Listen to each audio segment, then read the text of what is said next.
Hi, I'm John Scholes, President and CEO of the Downtown Seattle Association, and I want to welcome you to our City Maker conversation. We're here today to talk about homelessness in King County, and specifically family homelessness. Today, there's over 12,000 people in our community living outside, over 2,600 families in King County living outside.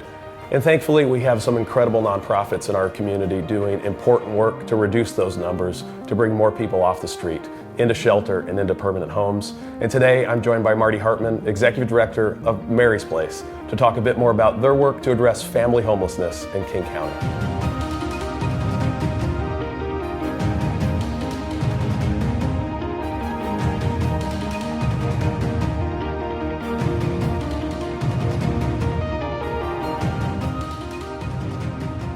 Hi, Marty. Thanks for spending some time with us to talk about your work, your leadership here at Mary's Place. Thank you, John. Thanks for coming into our newest home for now. So tell me about your newest home. You gave me a little bit of a tour earlier, and it's under construction. What's happening here? How does this fit within your work? This is our 10th shelter for families experiencing homelessness in King County. We are excited to add another 50 beds here in the next couple of weeks.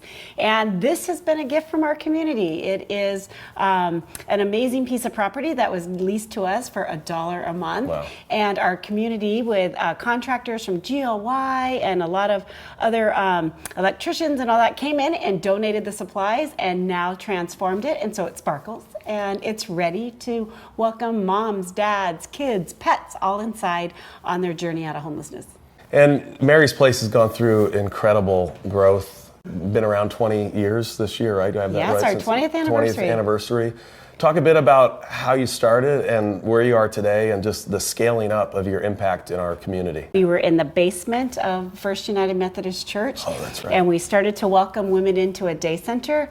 And we went out to the women and we said, what do you need? What would it look like to have day services that would meet your needs?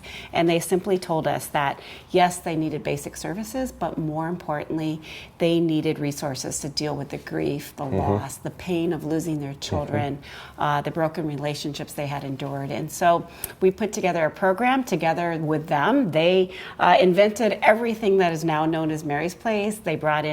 We asked other providers to come in, and they provided the services. We provided the structure, the place to belong, a sense of community, and then we invited our community to come in and come alongside.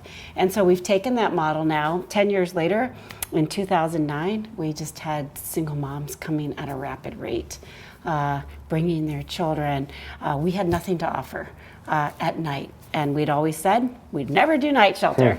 And you were focused on the day service, but getting the pressure and the interest to look at the shelter component? Yeah. And so we essentially said, we have to do something. This is breaking our hearts.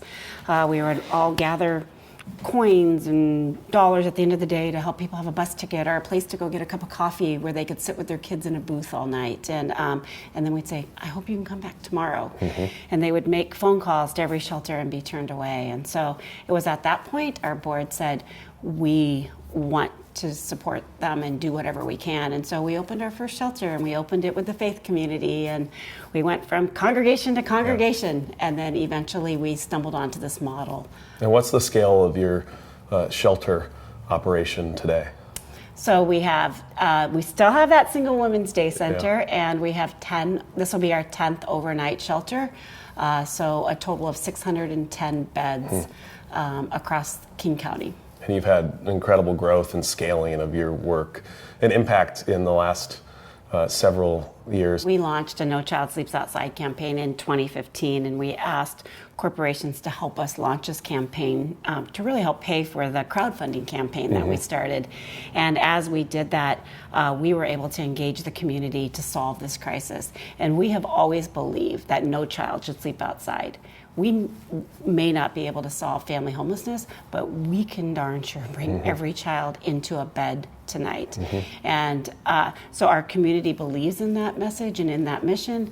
And so they came along, and the last 3 years, we have raised over $9 million. Wow. We have opened up 9 shelters and expanded bed capacity for families experiencing homelessness by 300% in King County.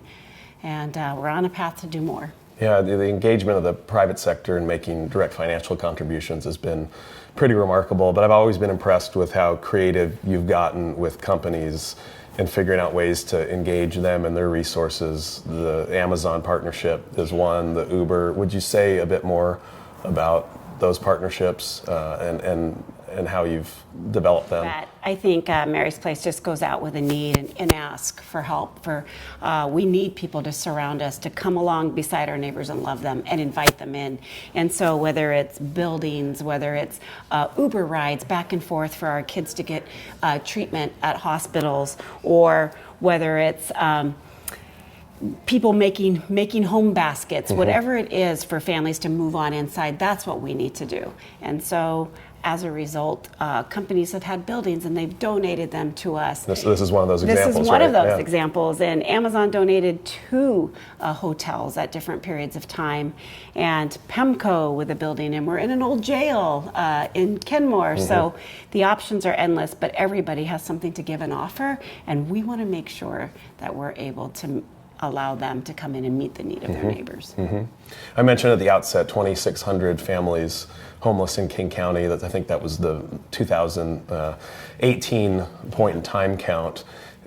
Can you take us through the state of family homelessness today? So we do know that there are still many, many families outside. We don't have an exact number. We try. Mary's Place runs the King County intake line for all family shelter providers in King County. So we know that we took over 4,000 calls of unsheltered families last year. We know that we can't place 10 to 30 families on a given night into shelter beds. And so that's what we're working on. It's that family in front of you, the one in the back of the U-Haul that has no place to go and is renting the U-Haul because it's cheaper than a hotel. The one in a public storage unit, the mom locking her door in a porta potty, those are the ones we see. And those are the ones that we can bring inside.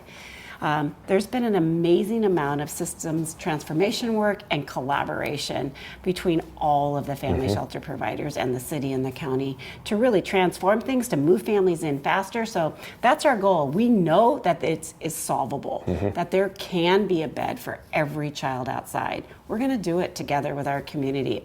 It will take all of us. You're getting help from lots of companies and community groups, but if folks weren't familiar with Mary's Place before and they've learned a bit about your work and they're inspired to help, what do you need and how do they get in touch? Everybody can be part of the solution. Everybody can help their neighbor. You can just go online to marysplaceseattle.org, find out what you want to do, email me, call us. We are there. We want you to volunteer. We know that it's relationships that change lives.